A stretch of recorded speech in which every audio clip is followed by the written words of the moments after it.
Hello guys, welcome to এডুকো জব। আশা করি তোমরা খুবই ভালো আছো। আজকে তোমাদের সামনে আমি যে চ্যাপ্টারটা নিয়ে এসেছি, গ্রামারের একটা গুরুত্বপূর্ণ চ্যাপ্টার, যেটা ক্রিয়েটিভ রাইটিংয়ে অত্যন্তভাবে কাজে লাগে, সেটা হলো টেন্স।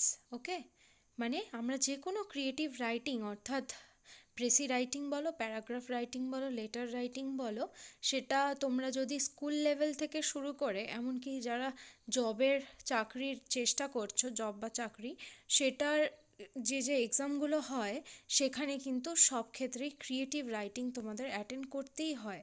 সেক্ষেত্রে যাদের লেখার পাওয়ারটা যাদের কম, যাদের লেখা গ্রামারটা সঠিকভাবে যারা লিখতে পারো না, সেক্ষেত্রে টেন্স থেকে কিন্তু তোমাদের আগে শুরু করতে হবে। এটাই হলো বেসিক।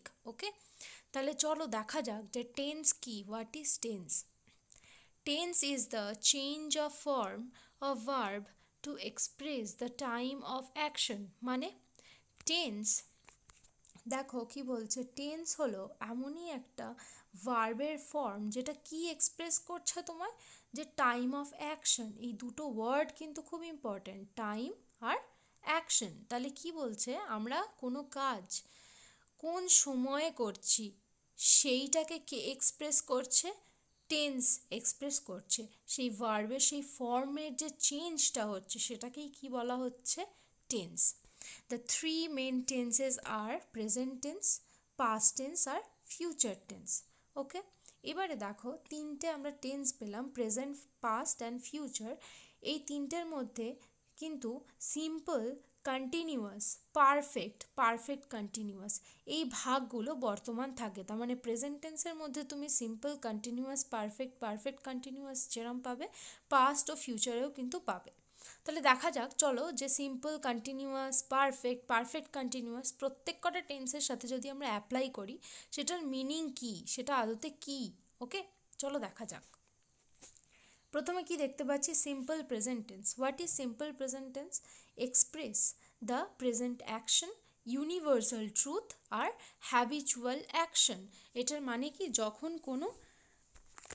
মানে কোনো কাজ যখন ঘটে, প্রেজেন্ট ঘটে, ইউনিভার্সাল ট্রুথ মানে যেটা চিরন্তন সত্য, অর্থাৎ সূর্য সূর্য পূর্ব দিকে ওঠে, পশ্চিম দিকে অস্ত যায়, এগুলো কিন্তু ইউনিভার্সাল ট্রুথ। আর্থের যে স্যাটেলাইট বা আর্থের স্যাটেলাইট কি, মুন, এগুলো কি, এগুলো ইউনিভার্সাল ট্রুথ। হ্যাবিচুয়াল অ্যাকশন মানে আমাদের যে হ্যাবিট, আমাদের যে অভ্যাস, সেগুলো কিসের আন্ডারে পড়ছে, সিম্পল প্রেজেন্ট টেন্স। তার মানে কি, সিম্পল প্রেজেন্ট টেন্স মানে আমরা কি বুঝবো, যখন কোনো কাজ ঘটে, যখন কোনো কাজ ঘটে তখন আমরা কি বলবো, সেটাকে সিম্পল প্রেজেন্ট টেন্স। ভার্ব কি কি, অ্যাম, ইজ, আর। তাহলে সিম্পল প্রেজেন্ট টেন্স আমাদের শুধু এটুকু মনে রাখতে হবে যে সিম্পল প্রেজেন্ট টেন্সের ভার্ব কি, অ্যাম, ইজ, আর। এটাকে আরও একটা নামে বলা হয় বি ভার্ব। এখানে তোমাদের ছোট্ট করে আর একটা জিনিস আমি বলে দিতে চাই, যে দেখো, পার্সন নিয়ে কিন্তু আমি একটা ভিডিও ইতিমধ্যে করেছি। তোমাদের পার্সন নিয়ে যদি কোনো অসুবিধা হয় তাহলে অবশ্যই সেই ভিডিওটা গিয়ে তোমরা দেখতে পারো, পার্সনের আইডিয়াটাকে ক্লিয়ার করার জন্য। তাও আমি এখানে একটু শর্টে তোমাদের বলে দিতে পারি যে প্রেজেন্ট টেন্সে আমি first person, second person, third person দেখতে পাচ্ছি। First person means I, second person মানে ইউ, থার্ড পার্সন মানে বাকি যারা আছে, যেমন হি, শি, ইট, দে। তাহলে এখানে আমরা প্রেজেন্ট টেন্সে কীভাবে ভার্বগুলো কোথায় বসছে সেগুলো কিভাবে মনে রাখবো। আর মানেই সবসময় জানবে যে সেটা প্লুরাল। তোমরা সিঙ্গুলার প্লুরাল পড়েছো, অর্থাৎ সিঙ্গুলার মানে যখন আমরা একটি জিনিস বোঝাই, আর প্লুরাল মানে একটির বেশি যখন কোনো জিনিস বোঝাই। তাহলে আমরা কি বুঝলাম, আর মানে কি, প্লুরাল। সুতরাং যখন আমি বলবো দে কি, প্লুরাল, তার মানে দে এর সাথে কি বসবে, আর। ইউটা তো আমরা জানি যে ইউ কিন্তু সিঙ্গুলার প্লুরাল দুটোতেই কিন্তু এক, সেই জন্য ইউ এতে কি বসছে, আর। ওকে, আর আই এর সাথে অ্যাম বসে, এটা এক্সেপশন, তোমাদের মনে রাখতে হবে। উই কি, উই প্লুরাল, তাই উইর সাথে আর। তাহলে মনে রাখা দেখো খুবই সহজ, তোমাদের যেটা মনে রাখতে হবে সেটা হলো অ্যাম, ইজ, আর। তাহলে আই এর সাথে কি বসে, অ্যাম, যেগুলো প্লুরাল, অর্থাৎ উই, দে, ইউ, এগুলোর সাথে কি বসে, ইউ কিন্তু তুমি বা তোমরা, সিঙ্গুলার হোক বা প্লুরাল, সেক্ষেত্রে কিন্তু আরই বসে। তাহলে উই, ইউ, দে, এগুলোতে কি বসবে? আর। আর হি, শি, ইট, এগুলো কি সিঙ্গুলার, সেজন্য কি বসবে? ইজ। তাহলে মনে থাকবে, খুবই সহজ, কোনো ব্যাপারই নয়, এগুলো মুখস্থ করার কিন্তু জিনিস নয়, শুধু একটুখানি বুঝে রাখতে হবে। ওকে, এবারে দেখো হ্যাভ হ্যাজ, যেটা আমরা এখানে একটু দেখে নিই, যেটা এই মুহূর্তে হয়তো এখন লাগবে না, বাট এটা একটু দেখে নাও আমার সাথে, যে আই বা উইর সাথে কি বসছে? হ্যাভ। আর ইউ এর সাথে কি বসছে? হ্যাভ। তাহলে এইটুকু শুধু মনে রাখতে হবে, হ্যাভ কিন্তু প্লুরাল ফর্মের সাথে বসে, কিন্তু আবার এখানেও এক্সেপশন আছে। আই আর ইউ এই দুটোর সাথে কি বসে যাবে? ইউ আমরা জানি, কিন্তু ইউ কিন্তু প্লুরাল ফর্মই নেয়, অলওয়েজ প্লুরাল ফর্ম নেয়। আর এতেও দেখলাম ইউ আর, ইউতে আবার হ্যাভ হ্যাজ যেখানে আসছে সেখানেও কি নিচ্ছে? প্লুরাল ফর্ম, অর্থাৎ ইউ হ্যাভ। ওকে, তারপর কি বলছে দেখো, আই অর উই তার সাথে হ্যাভ, বা দে হ্যাভ, তার সুতরাং প্লুরালের সাথে কি বসছে? হ্যাভ। এইবারে যখন সিঙ্গুলার আসছে সেক্ষেত্রে কি বসবে? হি, শি, ইট, তার সাথে কি? হ্যাজ। Okay, singular. এখানে কিন্তু এক্সেপশন আছে, আমি বারবার করে বলছি, আই কিন্তু অবশ্যই সিঙ্গুলার, কিন্তু তার সাথে কি বসবে? হ্যাভ। কিন্তু আমি তোমাদের মনে রাখার জন্য কি বলছি বারবার, যে এটা প্লুরাল ফর্মটাকেই নেয়, যেমন উই, দে, ইউ। ওকে, এগুলোর সাথে হ্যাভ। আবার যদি বি ভার্বে যাই আমরা, উই, দে, ইউ, এগুলোর সাথে কি বসবে? আর। আর পাস্ট টেন্সে আমরা যদি যাই, পাস্ট টেন্স মানে যে কাজটা অতীতে হয়ে গিয়েছে সেটাকে আমরা কি বলি? Past tense. যে কাজটা অতীতে ঘটে গিয়েছে, ওকে, সেটাকে আমরা কি বলি? Past tense. তাহলে দেখো, first person, second person, third person. Okay, এখানেও কিন্তু একই, first person I, second person you, third person বাকি যা যা আছে, হি, শি, ইট, দে, এগুলো। তাহলে পাস্ট টেন্সে আমরা আমাদের অ্যাম ইজ আরটা চেঞ্জ হয়ে গিয়ে কি হয়ে যায়? ওয়াজ আর ওয়্যার। আমাদের কি মনে রাখতে হবে এইটুকু? পাস্ট টেন্সের কি ভার্ব?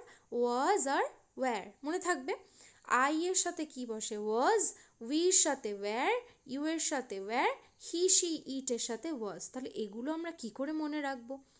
দেখো, যখন কোনো প্লুরাল ফর্ম আসছে, অর্থাৎ যখন আমরা উই বোঝাচ্ছি, ইউ বোঝাচ্ছি, দে বোঝাচ্ছি, তখন কি বসবে? ওয়্যার। ওকে, ওয়াজ আর ওয়্যার, পাস্ট টেন্সে তো দুটোই মাত্র ভার্ব, ওয়াজ আর ওয়্যার। তাহলে এখানে আমরা কি বলছি? আই এর সাথে ওয়াজ, কেন? সিঙ্গুলার। আবার হি, শি, ইট, এগুলোর সাথে কি? ওয়াজ, কেন? সিঙ্গুলার। এবার যখন আমরা প্লুরালে আসছি, ইউতে এটা এক্সেপশন, ইউ তুমি বলো বা তোমরা, সেক্ষেত্রে কিন্তু ওয়্যারই হবে, ইউ কিন্তু ওয়াজ হয় না, এটা মনে রাখতে হবে। ওকে, উইর সাথে কি হয়? ওয়্যার, দের সাথেও ওয়্যার। ওকে, এইবারে যদি আমরা হ্যাডে আসি, এটা মনে রাখা খুবই সহজ, যাই দিক, I, we, you, he, she, it, যাই থাকুক দে, সেক্ষেত্রে হ্যাড হবে। মানে হ্যাভ হ্যাজের পাস্ট ফর্ম কি শিখলাম আমরা? হ্যাড। অ্যাম ইজ আর এর পাস্ট ফর্ম কি শিখলাম? ওয়াজ আর ওয়্যার। এবার এগুলো মনে থাকবে যে আমরা কি করে ইউজ করব, আমি বলে দিলাম। এই টেকনিকটাই কিন্তু মাথায় ভালো করে গেঁথে নিতে হবে। ওকে, তাহলে চলো দেখা যাক, আমরা যেগুলো পড়ছিলাম সেখানে আবার ফিরে আসা যাক। আমরা পড়ছিলাম সিম্পল প্রেজেন্ট টেন্স। তাহলে এগুলোর ভার্ব আমরা কি জানলাম? অ্যাম ইজ আর। এগুলোর কি জানলাম? ইউজেজ জানলাম, তাই তো? নেক্সট দেখো কি আসছে, S is added after action verb in third person singular number, he, she, any, singular name. Okay, এটার বানানটা ভুল আছে, সিঙ্গুলার নেম। এখানে কি বলছে দেখো, এস আমরা তখনই অ্যাড করি যখন থার্ড পারসন সিঙ্গুলার নাম্বার বোঝায়। ভেরি ভেরি ইম্পর্টেন্ট, এই জিনিসটা মনে রাখতে হবে। থার্ড পারসন মানে আমরা কি জানি? থার্ড পারসন মানে তৃতীয় ব্যক্তি। তৃতীয় ব্যক্তি অর্থাৎ আমি তুমি নই, অর্থাৎ সে বা তারা, তার মানে হি, শি, ইট, এগুলো পড়ছে। ওকে, হি, শি, ইট, দে, এগুলো কিন্তু পড়ছে। এইবারে দেখো এখানে কি বলেছে? Singular number. সিঙ্গুলার নাম্বারে নিশ্চয়ই দে আসবে না, কেন? দে প্লুরাল। তাহলে সিঙ্গুলার নাম্বারে কি কি আসবে? হি, শি, ইট। তাহলে কি এখানে পড়লাম? যখন হি, শি, ইট কোনো সেন্টেন্সে থাকবে, সেই সেন্টেন্সের যে অ্যাকশন ভার্ব, সেই অ্যাকশন ভার্বের পরে কি বসবে? এস, একটা এস অ্যাড হবে। মনে থাকবে? যেমন আমি এক্সাম্পল দিয়ে বলছি, প্লে, হি প্লে, তুমি যদি বলো সেটা কি হয়ে যাবে? ভুল হয়ে যাবে, কেন? তো কারণ হি কি থার্ড পারসন সিঙ্গুলার নাম্বার। আমরা কি শিখেছি, থার্ড পারসন সিঙ্গুলার নাম্বারে অ্যাকশন ভার্বের পরে কি বসে, এস বসে। তাহলে কি হবে, he plays, PLAYS। Okay, he plays. Next দেখো common verb in a simple present. Simple present আমরা কমন ভার্বকে কি করে ইউজ করি, infinitive, I, we, they, you, he, she, it. এবার দেখো ইনফিনিটিভে কি লিখছি, টু রাইট। আমরা জানি ইনফিনিটিভ হলে টু দিয়ে অলওয়েজ স্টার্ট হয়। ওকে, এটা একটা মনে রাখার সহজে, যে ইনফিনিটিভ যখন আমরা টু রাইট বা যে কোনো যখন আমরা কোনো ভার্ব দেখি, টু রাইট বা টু প্লে, এগুলো অলওয়েজ ইনফিনিটিভের আন্ডারে পড়ে। আই, উই, দে, ইউ এগুলো কি right or do not right. Negative যদি ধরি ডু নট রাইট, আর যদি পজিটিভে রাইট। হি, শি, ইটে সেক্ষেত্রে কী হয়ে যাবে, রাইটস। কেন রাইটস কেন হলো, কারণ third person singular number he, she, it, তাই এখানে কি হয়ে গেল, রাইট থেকে রাইটস। কিন্তু দেখো এখানে ডু নট রাইট, ডুটা কি হয়ে গেল। এখানে আমি তোমাদের আরও একটা জিনিস বলতে চাই, যে ডুকে আমরা যখন থার্ড পারসন সিঙ্গুলারে ইউজ করব, সেটা কি হয়ে যাবে, ডাজ। কেন, এই যে ইএস অ্যাড হলো, ডু এর সাথে ইএস, আমরা এখানে পড়েছিলাম এস অ্যাড হয়, বাট এখানে ডু এর সাথে ইএস অ্যাড হয়, যে নিয়মে আমরা সিঙ্গুলার থেকে প্লুরালে করি, সেই নিয়মেই এখানে ডু থেকে ডাজ করলাম। ওকে, তাহলে কি হলো, ডু নট রাইট, এখানে ভার্ব কি ডু, অর্থাৎ ডু থেকে কি হয়ে গেল, ডাজ নট রাইট। সবসময় মনে রাখবে যে আই, ইউ, ওকে, আমি যে ছোট ছোট বিভিন্ন কথা বলছি এইগুলো একটু নোট করবে। আই, ইউ এগুলোর সাথে কি বসে, ডু বসে। উই এগুলোর সাথেও কি বসে, ডু বসে। কিন্তু যখন বা দে সেগুলোর সাথেও কিন্তু ডু বসে, কিন্তু যখন আমি হি, শি, ইট অর্থাৎ থার্ড পারসন সিঙ্গুলার নাম্বারের দিকে যাচ্ছি, সেক্ষেত্রে ডু থেকে কি হয়ে যাবে, ডাজ হয়ে যাবে। ওকে, নেক্সট কি বলছে, be verb in simple present. Be verb in simple present অর্থাৎ বি ভার্ব মানে আমরা কি পড়েছি, অ্যাম, ইজ, আর, তাই তো। ইনফিনিটিভ মানে বললাম যে টু বি, মনে রাখা খুব সহজ, two B. Okay, to add হয়েছে, টু বি, সেখান থেকে আই, উই, ইউ, দে, এখানে কি হয়ে গেল, আই এর সাথে am, we, you, they, are not, যদি নেগেটিভে যাও আর নট। হি, শি, ইটে সেটা কি হয়ে গেল, ইজ নট, মানে এখানে ইউজেসটা দেখিয়েছে, যেটা আমি তোমাদের কিছুক্ষণ আগে বললাম, যে আই এর সাথে অ্যাম, উই, ইউ, দে এগুলোর সাথে আর, কেন, বিকজ অফ প্লুরাল ফর্ম। আর হি, শি, ইট এগুলোর সাথে কি হবে, ইজ, কেন, because of singular form. Okay, next দেখো একটু এক্সাম্পল দেখা যাক, জাস্ট একটু আইডিয়াটাকে আরেকটু ক্লিয়ার আপ করার জন্য। He plays in the garden, he plays, দেখতে পাচ্ছ প্লের সাথে কি অ্যাড হয়েছে, এস। কেট প্রেজেন্টের সাথে কি অ্যাড হয়েছে, presents, Kate presents in the class. Ben sits on a bench, তোমরা যদি লিখে দাও Ben sit on a bench, পুরোপুরি এরকম কেটে দেবে। ওকে, তাহলে আমাদের কি লিখতে হবে, থার্ড পারসন সিঙ্গুলার নাম্বার থাকলেই সেক্ষেত্রে অ্যাকশন ভার্বের পরে কি বসাতে হবে, এস বসাতে হবে। এখানে আমি তোমাদের জন্য কিছু এক্সারসাইজ দিয়ে রেখেছি, আমি 1 নাম্বারেরটা বলে দিই।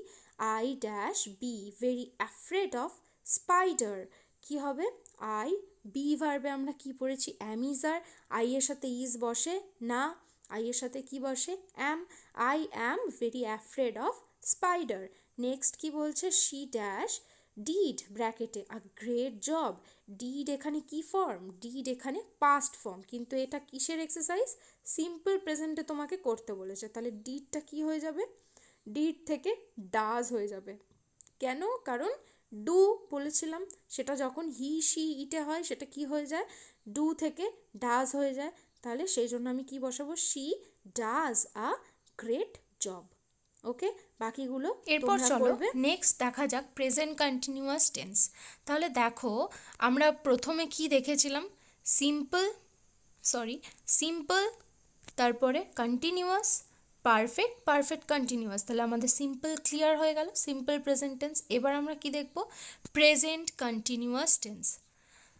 প্রেজেন্ট কন্টিনিউয়াস টেন্স কি, প্রেজেন্ট কন্টিনিউয়াস টেন্স হলো সেটাই যে কাজ যখন আমরা বলি যে কোনো কাজ বর্তমানে চলছে, ঠিক আছে, যেটা প্রেজেন্টে আমি করছি, আমি তোমাদেরকে টেন্স শেখাচ্ছি, সেটা কি হবে প্রেজেন্ট কন্টিনিউয়াস টেন্স। ওকে, আমি যে কাজটা বর্তমানে করছি, যে কাজটা এখনো চলছে, তখন সেটা বোঝাতে কি হবে প্রেজেন্ট কন্টিনিউয়াস টেন্স।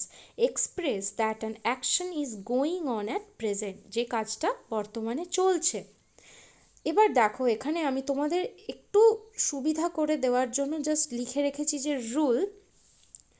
রুলে কি লেখা অ্যাম ইজ আর, তার সাথে ভার্বের আইএনজি। এটাকেই যদি আমরা একটু অ্যানালাইজ করি তাহলে কি দেখা যাবে দেখো, এখানে কি লেখা আছে প্রেজেন্ট কন্টিনিউয়াস টেন্স। প্রেজেন্ট টেন্সের আমরা ভার্ব কি পড়েছি অ্যাম, is, R. Okay, am is আর, তাই তো? তাহলে অ্যাম ইজ আর যদি প্রেজেন্ট টেন্স হয়, কন্টিনিউয়াসে অলওয়েজ কি হবে, এটুকুই আমাদের মনে রাখতে হবে যে যেখানে কন্টিনিউয়াস থাকবে সেক্ষেত্রে কি হবে আইএনজি হবে। ওকে, তাহলে প্রেজেন্টের জন্য কি হলো অ্যাম ইজ আর, কন্টিনিউয়াসের জন্য কি হলো আইএনজি। ওকে, কন্টিনিউয়াস যখন কথাটা আসবে অলওয়েজ রিমাইন্ড দ্যাট সেখানে কি হবে আইএনজি হবে। তাহলে রুল দেখো, আমরাই রুল তৈরি করে দিলাম, তাই তো? অ্যাম ইজ আর, তার সাথে ভার্বের আইএনজি, তাহলে আমাদের রুল মনে রাখার দরকার নেই। এক্সাম্পলগুলো দেখা যাক। কি বলছে, Gita is writing a letter. Is writing কেন হলো প্রেজেন্ট কন্টিনিউয়াস, প্রেজেন্ট টেন্সের জন্য কি হলো Gita, third person singular number, সেজন্য কি বসলো ইজ, তার সাথে আইএনজি। কন্টিনিউয়াসের জন্য কি বসলো আইএনজি। ওকে, তাহলে Gita is writing a letter. We are finishing a painting, are finishing. তুমি যদি লেখো উই ফিনিশিং আ পেইন্টিং তাহলে কিন্তু হলো না প্রেজেন্ট কন্টিনিউয়াস টেন্স, তখন কি করে দেবে কেটে দেবে সিম্পলি। যদি কোনো সেন্টেন্সে লেখো যে উই ফিনিশিং আ পেইন্টিং, সেন্টেন্সটা পুরো কি হয়ে যাবে ভুল হয়ে যাবে। কেন? কারণ তুমি কি করলে না, তুমি সিম্পল কন্টিনিউয়াস টেন্স করলে, তাহলে প্রেজেন্ট কন্টিনিউয়াস টেন্স কি করে হলো? তুমি যদি না অ্যাম ইজ আর বসাও, অবশ্যই মনে করে কি বসাতে হবে ভার্ব বসাতে হবে। কি verb? Be verb. Okay, they are playing football. তাহলে দেখতে পাচ্ছ অ্যাম ইজ আর এগুলো ছাড়া কিন্তু আইএনজি বসে না। ওকে, মনে রাখতে হবে। এক্সারসাইজে কি দেখো, আমরা প্রথম দেখি মিনু ড্যাশ বাই ব্র্যাকেটে a red dress for me, কি হবে মিনু বাইং, না কি হবে ভার্ব বসাতে হবে আগে প্রেজেন্ট টেন্সের জন্য। তাহলে মিনুর সাথে ইজ কেন হলো থার্ড পারসন সিঙ্গুলার নাম্বার, তাই জন্য is, Minu is buying, BUYING buying a red dress for me. Next the baby is sleeping. Okay, বাকি যে তিনটে আছে সেগুলো তোমরা করার চেষ্টা করবে। নেক্সট দেখো আসছে প্রেজেন্ট পারফেক্ট টেন্স। তাহলে আমরা কি কি বুঝলাম, simple present tense, present continuous tense, এবার কি আসছে present perfect tense. Present perfect টেন্সে কি বলছে, express that an action just finished, মানে সবে মাত্র কোনো কাজ শেষ হয়েছে যখন আমরা বলি সেটাতে তখন কি ইউজ হয় প্রেজেন্ট পারফেক্ট টেন্স। ক্লিয়ার? এটাতে দেখো কি আছে হ্যাভ, হ্যাজ, তার সাথে ভার্বের থার্ড ফর্ম পাস্ট পার্টিসিপেল। এবারে দেখো এই রুলটা কি আমরা মুখস্থ করব? না, করব না। চলো আমরা তাহলে বানাই, যেমন প্রেজেন্ট কন্টিনিউয়াসে করলাম, দেখা যাক কি করে হয়। এখানে দেখো পারফেক্ট আছে, এই পারফেক্ট মানে কি জানো, পারফেক্ট যখনই যেখানে থাকবে অলওয়েজ জানবে যে সেখানে কি হবে have or has. Okay, have or has. Okay, তাহলে প্রেজেন্ট পারফেক্ট টেন্স, প্রেজেন্ট বলেছে তাই জন্য পারফেক্ট থাকলেই আমি কি বললাম অলওয়েজ হ্যাভ অর হ্যাজ হবে। এবার আমাদের শুধু এইটুকু মনে রাখতে হবে যে ভার্বের থার্ড ফর্মটা এর সাথে ইউজ হবে।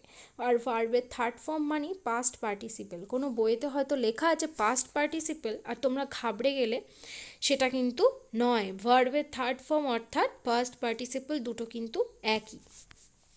তাহলে এক্সাম্পলে আমরা যদি অ্যাপ্লাই করি সেটা কী হবে, I have decided the spot for touring. I have decided, have কেন বসলো, এই যে পারফেক্ট টেন্সের হ্যাভ আর ভার্বের থার্ড ফর্ম বলেছি মনে রাখতে হবে, তাই ডিসাইড থেকে কি হয়ে গেল decided, the spot for touring. Next কি বলছে, শি হ্যাজ কেন হলো, শি এর পরে কি হয় হ্যাভ হয় না, হয় না। একটু আগে আমি কি বলেছি, অলওয়েজ যখন সিঙ্গুলার কোনো ফর্ম থাকবে তখন কি হবে সেখানে হ্যাজ হবে। She has driven, drive, drove, driven. Second form যদি বলতো তখন ড্রোভ, আর থার্ড ফর্ম যেহেতু বলেছে তাই এখানে কি হবে, driven. She has driven me out of mental trauma. You have done your homework, sorry, have you done your homework. তাহলে এটা যদি আমি একটা স্টেটমেন্টে বলি, এটা এখানে কোয়েশ্চেনে আছে, বাট এটা যদি আমি একটা স্টেটমেন্টে বলি, you have done your homework, তাহলে ইউ এর সাথে বলেছি হ্যাভ বসে, তারপরে ডান।